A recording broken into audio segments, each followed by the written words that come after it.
Kod moždanog udara zapravo su minute jako važne i tu liječnici hitne službe su zapravo od, rekla bih možda i od ključne važnosti da oni prvi dolaze u doticaj sa ljudima kod kojih je došlo do razvoja moždanog udara i u tom kontekstu je jako važno zapravo to vrlo brzo prepoznati kako bi se oni što prije transportirali u ustanove koje imaju mogućnosti zapravo odgovarajućeg zbrinjavanja ljudi sa moždanim udarom. Transport je zapravo najvažniji u smislu ranog prepoznavanja i brzine.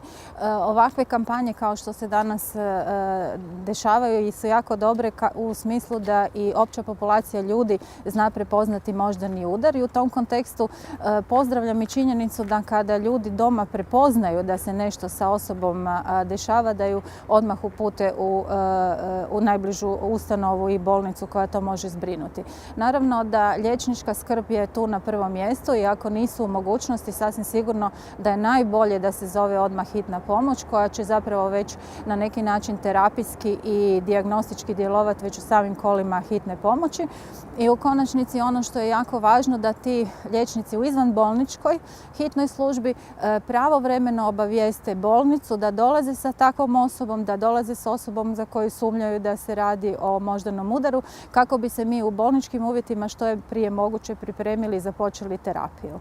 Ono što danas terapija nalaže i što zapravo stručne studije pokazuju da bi terapijski trebalo djelovati unutar 3 sata svakako. Što znači da je to nekakvo vrijeme koje dopušta ljudima da dođu do same bolnice. Za gradove se kaže unutar 60 minuta bi trebao biti bolesnik u bolnici, za ruralna područja imamo taj period do 3 sata što je na razini Hrvatske mislim i više nego dovoljno da zapravo svi u Hrvatskoj mogu dobiti odgovarajuće medicinsko liječenje ako se na vrijeme prepozna.